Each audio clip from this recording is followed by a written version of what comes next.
द्यावं.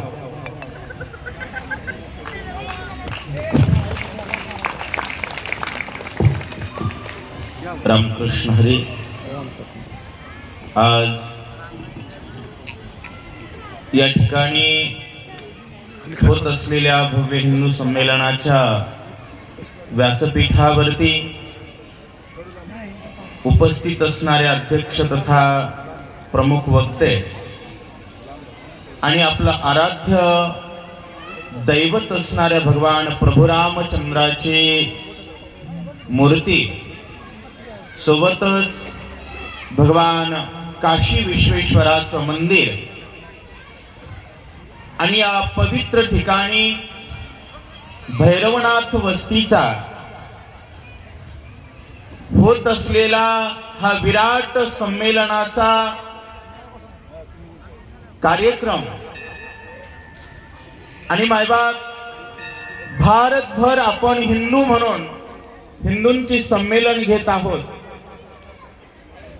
तर पहिल्यांदा आपल्या सर्वांच्या लक्षात आलं पाहिजे हिंदू म्हणजे कोण, हिंदू म्हणजे काय आणि हिंदूंची जीवन पद्धती नेमकी काय आहे. वसुधैव कुटुंबकम या विचारानं जगणारा समाज, त्यागाची भगवी पताका खांद्यावरती घेऊन विश्व कल्याणाचा विचार, किंबहुना सर्व सुखी या एकच विचारानं प्रेरित होऊन आपल्या जीवनाचा क्षणक्षण, शरीराचा रोमरोम खपवणारा विचार, संस्कृती, जीवन पद्धती म्हणजे हिंदू.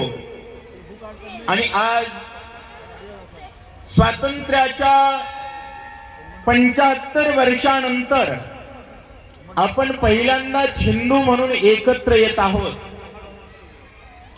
कारण ज्या वेळी आपण एकत्र येऊ, एकत्र आल्यानंतर आपल्याला विचार करावा लागतो, कितनी लेली मोल बुराई या फिर आशीर्वाद कमाया. आजपर्यंत आपण काय कमवलंय, काय गमावलंय, काय कमवायचं आहे, गमवलेल्यातून काय शिकायचं आहे, याचा विचार करण्यासाठी आपण या ठिकाणी एकत्र आलोय. महाराष्ट्र संतांची भूमी आहे. छत्रपती शिवाजी महाराजांसारखा तेजस्वी ओजस्वी राजा या महाराष्ट्राला लाभला. भारत राष्ट्र निर्माणामध्ये महाराष्ट्राचं योगदान काय, भारताचा महाराष्ट्राचा विचार काय आणि इतिहासात आपण कोण होतो आणि आज आपली परिस्थिती काय, याचं आपल्याला धर्म म्हणून मूल्यांकन करायचं आहे. वसुधैव कुटुंबकम म्हणजे पृथ्वीलाच आपण ज्या अर्थी कुटुंब मानत होतो, त्या अर्थी सर्व पृथ्वीवर आपलीच वस्ती होती.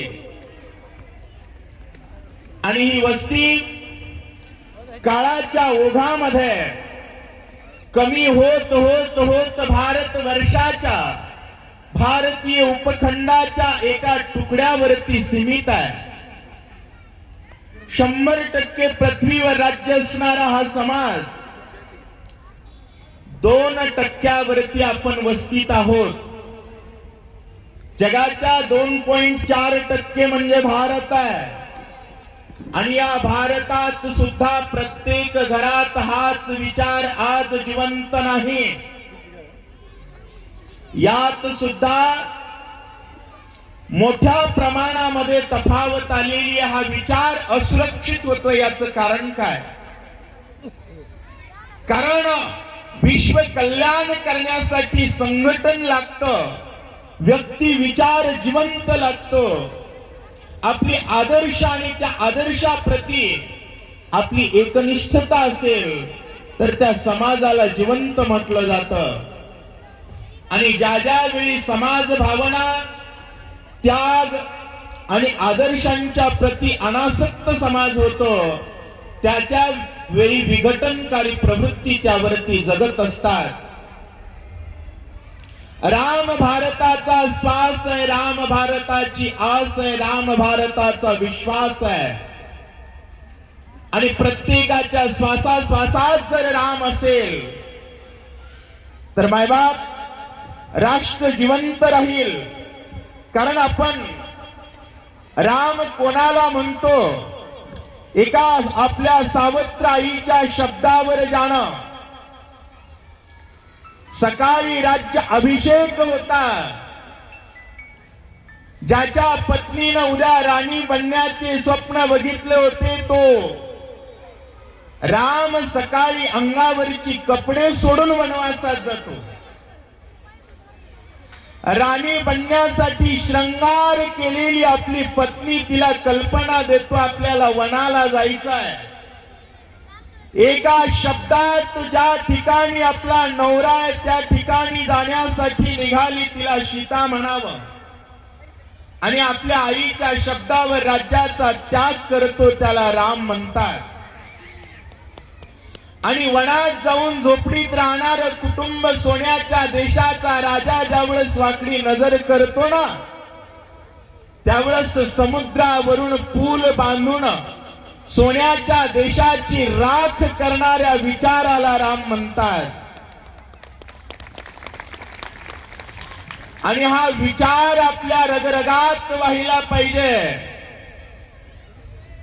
विचार करा, कुठं ती नाशिक जिल्ह्यातली पंचवटी आणि त्या पंचवटीतली एक झोपडी. भारताच्या दक्षिण कोण कन्याकुमारीच्या पलीकडे श्रीलंका आहे, समुद्र आडवा आहे. आणि तिथं जाऊन रावण मारला. तो राम जर आपल्या रक्तात असेल, तो राम जर आपल्या जगण्यात असेल तर भारतामध्येच, महाराष्ट्रामध्येच, नाशिकमध्ये आपल्या मुलींची लचके तोडावीत हे सामर्थ्य या हरामखोरांमध्ये येईल का? विचार करा. आपल्याला काय काय म्हणून हिणवलं जात आहे? आपण सहिष्णू आहोत. सहनशीलता असावी. किती असावी? सकाळी राजा बनायचं होतं, कैकेयी म्हणली वनाला जायचंय, निघाले. सहिष्णू असणं चुकीचं नाही, परंतु स्वाभिमान गमावणं. जगाच्या पाठीवर 3 गोष्टी माझ्या म्हणण्यासाठी सामर्थ्य लागतं. पहिली गोष्ट आहे तिचं नाव देव, त्यानंतर देश आणि त्यानंतर धर्म. कारण देव पुरुषार्थाच्या परंपरेचं अधिष्ठान आहे. देश या अधिष्ठानाचं संरक्षण करणारं स्थान आहे. आणि या पुरुषार्थाच्या परंपरेचा वारसा म्हणजे धर्म आहे. लक्षात घ्या, मायबाप धर्म आपल्याला काय देतो? लक्षात घ्या, आपण या ठिकाणी सुरक्षित बसलो आहे, कोणाचे उपकार आहेत? तुमच्या जवळ 10 लाखाची गाडी आहे, बाहेर उभी केली, या ठिकाणी तुम्ही निश्चिंत आहात. कारण काय? कारण काय? धर्म आहे. रस्त्यावर तहान लागल्याबरोबर हात जर पाण्याकडे गेला तर समोरचा व्यक्ती ग्लास आणून देतो. याचा आधार काय? धर्म आहे. रस्त्यावर एखादा वाहनाला धक्का लागून पडल्याबरोबर 200 लोक जमा होतात आणि त्याला उचलून हॉस्पिटलमध्ये नेतात. त्याचं कारण काय? आणि हा धर्म सर्व सुखाचा आधार आहे. बरेच जणांना वाटतं माझ्याकडे पैसा आहे आणि या पैशामुळे मी सुरक्षित आहे. करोडपतीला सुद्धा पाणी पाणी म्हणून तरफडून मरावं लागेल जर धर्म सुरक्षित नसेल तर. पैसा तेव्हा सुविधा देतो जेव्हा धर्म सुरक्षित आहे. आणि धर्म सुरक्षित नसेल तर पैसा सुरक्षा देत नाही, कोणीच सुरक्षा देत नाही. आपण व्यस्त आहोत प्लॉट कमवण्यामध्ये. बिल्डिंग बांधण्यामध्ये, पण ही बिल्डिंग भारतात आहे आणि भारतात हिंदू आहे, तोपर्यंत त्या बिल्डिंग मध्ये तुमची मुलं जगू शकतील, नाहीतर जगणार नाहीत. स्वतः विचार करा, अशी कोणती भारतामध्ये प्रवृत्ती बलावतीये का, जी प्रवृत्ती आपल्यासाठी घातक आहे याचा विचार करण्यासाठी आपण या ठिकाणी आलेलो आहोत. आपल्यातील मतभेद, बरेच जणांना वाटतं की आपल्यामध्ये जातीभेद आहेत, आपल्यामध्ये वर्णभेद आहेत. लक्षात ठेवा, कलेक्टरचं एकच ऑफिस आहे, क्लास 1चा अधिकारी कलेक्टर आहे आणि क्लास 4 श्रेणीतला सेवक आहे, पण ती सगळी कोणत्या कार्यालयाची घटक आहेत? कलेक्टर ऑफिस कार्यालयाची घटक आहेत आणि प्रत्येक जण भारत माता की जय म्हणतोय. अगदी तशीच वर्ण व्यवस्था आहे. क्लास 1, क्लास 2 आणि क्लास 3 क्षत्रिय, ब्राह्मण आणि वैश्य ज्यांना ज्ञान आहे त्यांना या 3 कॅटेगरीमध्ये विभाजित केलेलं आहे. जे ज्ञान जगाला देऊ शकतात ती ब्राह्मण, ज्ञानाच्या आधारानं जगाचं संरक्षण करतात ती क्षत्रिय, आणि ज्ञानाच्या सामर्थ्यानं व्यापार करून समाजाचं पालन पोषण करतात ती वैश्य, आणि या सर्वांना सहकार्य करतात, त्यांच्या सेवेत हजर राहतात ती शूद्र. शूद्र या शब्दाचा अर्थ हीन असा होत नाही. शूद्र या शब्दाचा अर्थ होतो सामान्य सेवा. ज्या सेवेसाठी विशेष ज्ञानाची आवश्यकता नाही अशा सेवांना शूद्र म्हणतात. त्यामुळे कोणत्याही जातीचा उल्लेख रामायणात नाही, कोणत्याही वर्ण व्यवस्थेचा आधार ग्रंथामध्ये नाही. गुरु विश्वामित्र जन्मानं क्षत्रिय होते आणि तरी सुद्धा त्यांना ब्रह्म ऋषी म्हटलं जात होतं, कारण ब्राह्मण ही पदवी आहे. आपल्याकडे ब्राह्मणाला द्विज म्हटलं जातं. द्विज या शब्दाचा अर्थ होतो ज्याचा दोनदा जन्म झालेला. दोनदा याचा अर्थ होतो आईच्या पोटातून एकदा आणि गुरुच्या आशीर्वादानं दुसरा. असो, मायबाप आपण सर्व भारत मातेचे अंग आहोत आणि हा स्वधर्म, हा हिंदू विचार आपल्याला जपायचा आहे. आपण विचार केला पाहिजे, गेली 800 वर्ष आपल्यावरती मुघलांनी राज्य केलं, 150 वर्ष आपल्यावरती इंग्रजांनी राज्य केलं. का केलं? कधी विचार केलाय? आणि मिळालेलं सामर्थ्य, मिळालेलं स्वातंत्र्य टिकणार आहे का? कारण आपण इतिहासात बघतो, हा राजा गेला, याचं साम्राज्य आलं, त्याचं साम्राज्य आलं. मग कुठला असा तुमच्याकडे विश्वास आहे ज्यामुळे तुम्हाला असं वाटतं की स्वातंत्र्य टिकणार आहे? अशी आपली कोणती तयारी आहे की ज्याच्यामुळे आपल्याला वाटतं की स्वातंत्र्य टिकणार आहे? आहे तयारी? कोणता असा विश्वास आहे ज्याच्यावरती तुम्हाला वाटतं की माझी मुलं पुढच्या पिढीमध्ये सुरक्षित आहे आधार? मग हे आंधळ्याचं का जगतायत? हे आंधळ होय, दळायला जर आंधळ असेल तर पीठ खायला कोण असणार आहे? आपण आंधळेपणानं किती दिवस दळायचं आणि त्याच्यावर कोणाला पोसायचं? विचार झाला पाहिजे. विचार करा आपला स्वधर्म, आणि या स्वधर्माला भ्रष्ट करण्यासाठी, नासवण्यासाठी जगणाऱ्या काही वृत्ती भारतात आहेत, आणि या वृत्तीपासून मी माझ्या कुटुंबाचं संरक्षण करेल एवढी तरी जबाबदारी प्रत्येक जण घेईल. माझ्या वडिलांनी जे मला संस्कार दिलेत, विचार दिलेत, तो विचाराचा वारसा मला पुढच्या पिढीला द्यायचा आहे, याचा विचार प्रत्येकाने केला पाहिजे. आपण मंदिरावर यायची कमी झालो, आपली मुलं मदिरालयात जायला लागली. परिणाम असा झाला की आमच्या मुलींना लव्ह जिहाद मध्ये फसवलं जातं आणि आमच्या मुलांच्या लग्नाच्या अडचणी आहेत. याचा विचार आपल्या कोणाला करायचा आहे? आपण नाही करणार तर कोण करणार? मधल्या काळामध्ये आंतरजातीय विवाहाचा विषय आला. आंतरजातीय विवाहाचा विषय आपण समजू शकतो, पण त्या पडद्याखाली आंतरधर्मीय विवाहाचं प्रस्थ माजलं, त्याचं काय करायचं?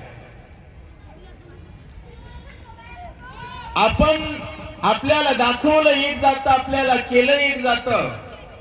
आपली मुलगी, ज्या मुलीला आपण लहानाचं मोठं करतो, आता लक्षात घ्या, प्रत्येक जण कुटुंब केंद्रित जीवन जगतोय. आपण राष्ट्र केंद्रित जगणं विसरलोय. आपण कोणतं जगणं जगतोय आता? कुटुंब केंद्रित. मग आपली पत्नी बाजारात गेली तर ती सुरक्षित घरी येईल असं प्रशिक्षण आपण तिला दिलंय का? कोणत्या प्रवृत्ती आहेत ज्या स्त्रियांवरती आघात करण्याचा प्रयत्न करतात? आपली मुलगी, आपला मुलगा, केरळा स्टोरी चित्रपट बघितला, त्याच्यामध्ये मुलींना संभ्रमित केलं जातं. मुलींनो, कुटुंब प्रमुखांना अगोदर ठरवायचंय आपण कोण आहोत. आपण हिंदू आहोत. आपण हिंदू आहोत हे जर कन्फर्म झालं, भारत माझा देश आहे हे जर मनात कन्फर्म झालं, तर कोणतीच अडचण आपल्याला येणार, कोणतीच अडचण येणार नाहीये. मुलींना नावं बदलून त्या ठिकाणी फसवलं जातं. मुलींनो, नाव बदलून फसण्याची अजिबात गरज नाहीये. जोपर्यंत राम राम म्हणत नाही, जय श्रीराम म्हणत नाही, तोपर्यंत विश्वास ठेवण्याचं कारणच नाही. आणि लक्षात घ्या, तो काहीही म्हणू शकतो, तो जय श्रीराम बोलतच नाही. कारण ज्ञानेश्वर महाराज म्हणतात, न सोडिया भाओ टाकी रे संदेहो, राम कृष्णी टाहो नित्य फोडी. काय ते दानिश नावाच्या व्यक्तीचा विषय आहे, ज्यानं ब्राह्मण मुलगा असल्याचं दाखवून फसवलं. बरोबर आहे? मुलींनो, ज्याला आपण आपला जोडीदार म्हणून निवडतात, त्याच्याबद्दल तुमचं परीक्षण कसं असलं पाहिजे? त्याला विचारा ना, तुझा 5वा वाढदिवस कसा झाला त्याची फोटो दाखव. तुम्ही ज्याला मित्र म्हणून बोलताय त्याला त्याचा 5वा वाढदिवस, तो 5 वर्षाचा होता त्यावेळेस कसा दिसत होता, सगळं उघड होईल. बारीक निरीक्षण करा. तुझ्या कुटुंबातील, त्याच्या कुटुंबावर चर्चा करा. तो एका सेकंदात उघडा पडेल, किती वेळ नाही लागत. परंतु आपण आपल्या सुरक्षितते बाबतीत जागृत नाही. आपण क्षणिक विचार करतो. बरोबर आहे? ज्याच्याशी आपलं जीवन ज्याला द्यायचा विचार तुमच्या डोक्यात आहे, त्याचा थोडा कानोसा घ्या ना. सरळ बजरंग बलीच्या हनुमान चालीसेत घेऊन यायचं.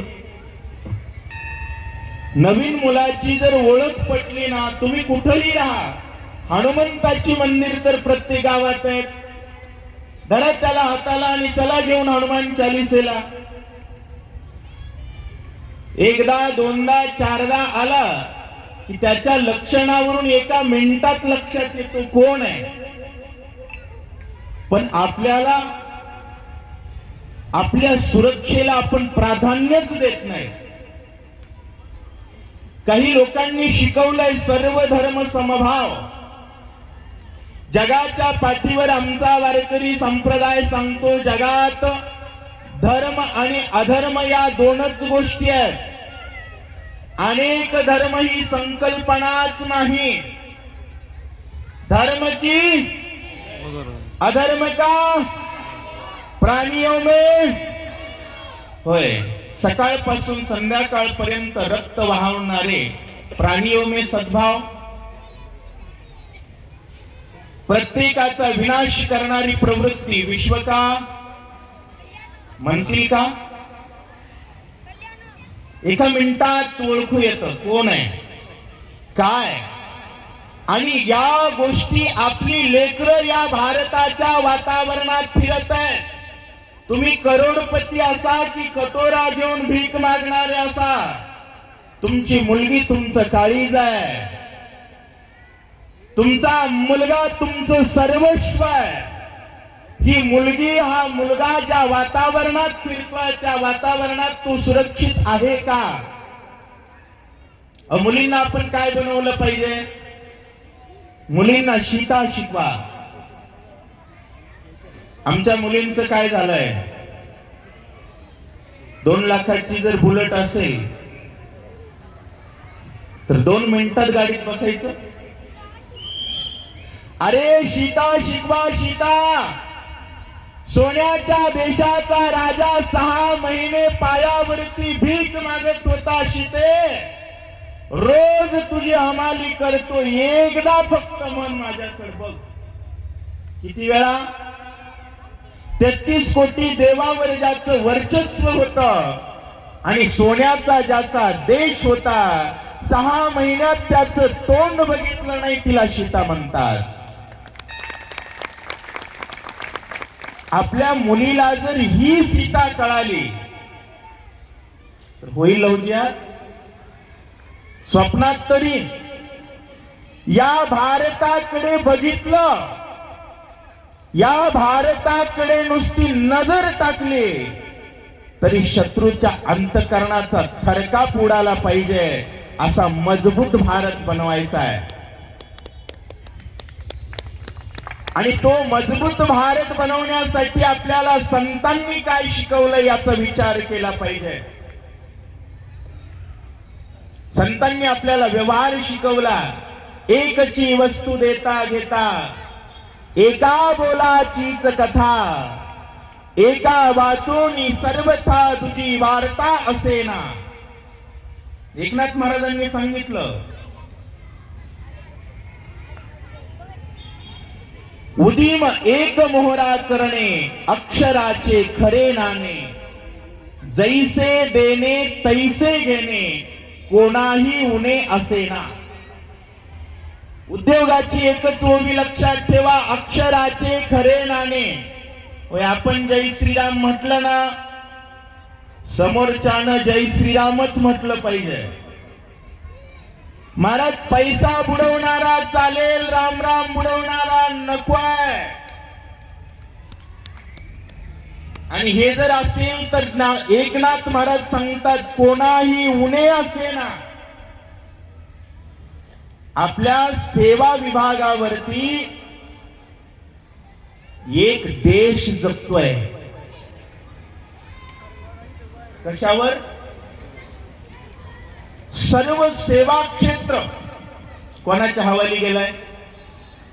एकनाथ महाराजांनी हिंदू राष्ट्राची संकल्पना केली. त्याच्यात त्यांनी सांगितलंय, भरत नगरी लोक चतुर, स्वयं उदिमी एकांगवीर, होता द्वैताचा संचार वृत्ती सत्वर छेदिती.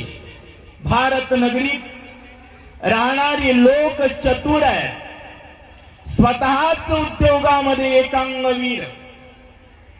एक एक उदीम ऐसा अकडी सगळी आकाशा. एक एक उद्योगपती इतका मोठा आहे की पूर्ण भारतभर त्याचं जाळ आहे. तुम्ही काटेपिना विका, तुम्ही वडापाव विका, तुम्ही बूट पॉलिश करा, परंतु प्रत्येक ठिकाणी आपल्या जाळ्याचा विस्तार झाला पाहिजे. हे जर असेल ना, द्वैताची तेथ कोण दशा. दुसरा राष्ट्र, दुसरा देव, दुसरा धर्म या विचाराला कोणतंही स्थान असणार नाही.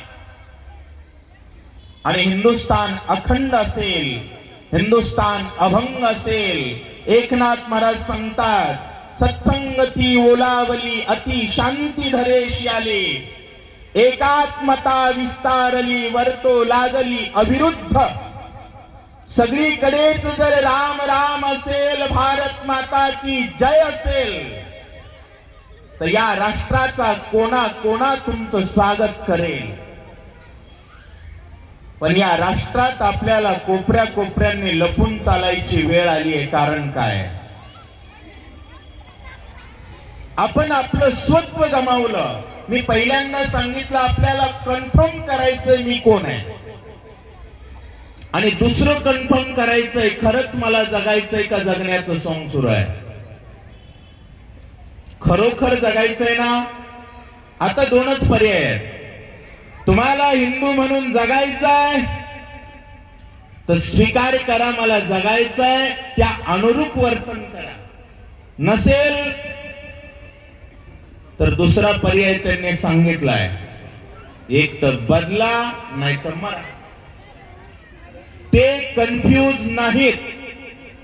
तुम्ही कन्फ्युजन मध्ये प्रत्येक 70 वर्षाला एक देश गमावत आहात. मायबाप, देश सुरक्षित असेल ना, देश, तर रस्त्याच्या कडेला, उकंड्याच्या बाजूला रात्रीच्या 12 वाजता नवरा बायको सुखानं झोपी जातात. 18 वर्षाची बायको आणि 21 वर्षाचा तरणा बांड पोरगा जरी असेल, बाजूला लाखाची गर्दी जरी असेल, तरी निश्चिंत झोपतात. कारण ज्या राष्ट्रात धर्म सुरक्षित आहे तिथं स्त्री सुरक्षित आहे. पण आज आमची 5-5 मजली बंगले आहेत पण स्त्री सुरक्षित नाही. आपण धर्म, देव आणि देश म्हणून जगायचं सोडलाय. हा स्वाभिमान जिवंत करावा लागेल. आणि या देवावर एकदा जर विश्वास ठेवला ना, तर लक्षात ठेवा, दैत्या घरी रक्षी. अहो हा तर भारत आहे.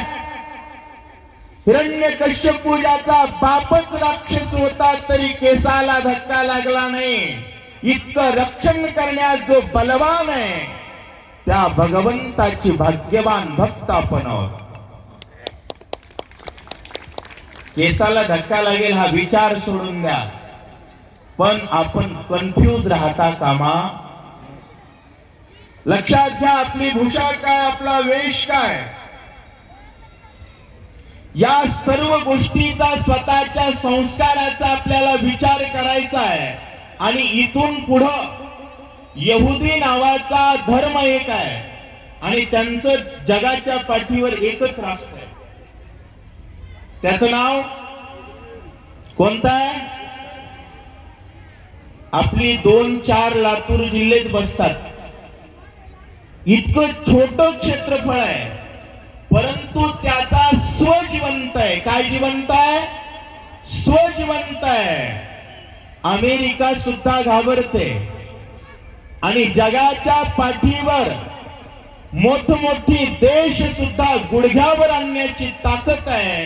कारण त्यांनी स्वतः मान्य केलंय आम्ही यहुदी आहोत आणि आमचा देश इस्रायल आहे. आता तुम्हाला मान्य करायचंय आम्ही हिंदू आहोत आणि आमचा देश हिंदुस्थान आहे, आमचा देश भारत आहे. हे जर मान्य केलं ना, तर रस्त्यावर माणूस कचरा टाकत नाही. हे जर मान्य केलं ना, तर सिग्नल तोडत नाही. हे जर मान्य केलं ना, तर कितीही ताकद असेल तरी कोणाचाच अपमान करत नाही. कारण सारे भारतीय माझे बांधव आहेत. या ठिकाणी आमच्या तृतीय पंथी माता माऊली आहेत. लक्षात घ्या, देवानं काय बनवलंय यापेक्षा आपण कोणाची आहोत हे महत्वाचं आहे. आपण रामाची आहोत. इथून पुढे तुम्हाला विनंती आहे, आपण रेल्वेत फिरतो, कुठेही फिरतो, जय श्रीराम म्हणायचं. कोणी दिसो, काय बोलायचं? जय श्रीराम. जय श्रीराम म्हणायचं. कारण भारताची ओळख आहे दिशा दुमदुमती राम नामे. त्रणे कोंदली राम नामे, वायू गर्जे राम नामे, योम रामे कोंदले.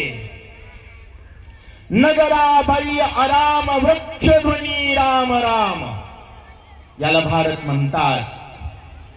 तो भारताचा आवाज या भारताच्या प्रत्येक कंठापर्यंत, भारताच्या प्रत्येक कानापर्यंत आणि या पृथ्वीच्या प्रत्येक कणकणापर्यंत पोहोचवायचा आहे. हा स्वाभिमान जर जिवंत ठेवला ना, तर वारकरी संप्रदायानं हा स्वाभिमान जिवंत ठेवण्यासाठी तर गावोगाव हनुमंताची मंदिरं लिहिलेत, बनवलेत. हनुमंताकडे बघून काय शिकलं पाहिजे? होय, मुलींनी सीता बघावी, मुलांनी बजरंग बली बघावेत. आता मुलांनी आमच्या हनुमान चालीसा म्हटली. लक्षात घ्या, बजरंग बलीकडून काय शिकावं आणि वारकरी संप्रदाय काय शिकवतो? हनुमंत महाबली, दाढी कोणाची? दाढी रावणाची जाळी आणि तया माझा. अहो, पद मिळवण्यासाठी बुट उचलणारी आपली औलाद नाही. राजा रावणाच्या देशात जाऊन दाढी पासून माडी पर्यंत सगळं धड धड धड जाळतो, त्याला नमस्कार. आणि आम्ही दोन मतासाठी काय कुरवळायला लागलो? लक्षात घ्या, स्वतःचा स्व जो समाज विसरतो, तो समाज इतिहासात सुद्धा राहत नाही. तुमची भूमी किती मोठी आहे यापेक्षा तुमच्यात तिचा अभिमान किती आहे. प्रत्येक पाऊल टाकत असताना, श्वास घेत असताना विचार करा, भारत माता की जय या विचाराला पोषक ठिकाणी माझं सामर्थ्य पोहोचतंय का? 1 रुपया खर्च करतोय, परंतु तो रुपया भारत माता की जय म्हणणाराच्या खिशात जातोय का? विचार झाला पाहिजे. भारताला आपण माता म्हणतो, स्त्रीला आम्ही दुर्गा देवी म्हणतो, आपल्या आईला नमस्कार करून बाहेर निघतो. आणि स्त्रीची अब्रू ची लचकी तोडणाऱ्यांना जर आम्ही आमच्या खिशातली लक्ष्मी देत असू, तर ही भारताची गद्दारी आहे. काय आहे? आणि उघड उघड गद्दारी करून आपली लेकरं, धर्म, देश सुरक्षित राहील याची स्वप्न पाहणं हे आंधळ्याचं दळण आहे. कोणाचं दळण आहे? आंधळ्याचं दळण आहे. माय बाप, पुन्हा पुन्हा सांगतोय, विघटनकारी शक्ती तिथंच जगतात ज्यांचा स्वाभिमान मेलाय, ज्यांचं स्वत्व मेलाय. हे स्वत्व जिवंत करायचंय, हा स्वाभिमान जिवंत ठेवायचाय. एकही जगाच्या पाठीवर अशी शक्ती नाही जी राम भक्तांना अडचणीत आणेल.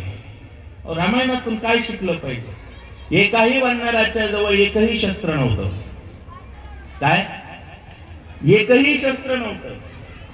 कोणाला घालाय कपडे नव्हते, खायला भाकर नव्हती, ना राहायला घर नव्हतं. तरी सुद्धा त्यांचा स्वाभिमान जिवंत होता.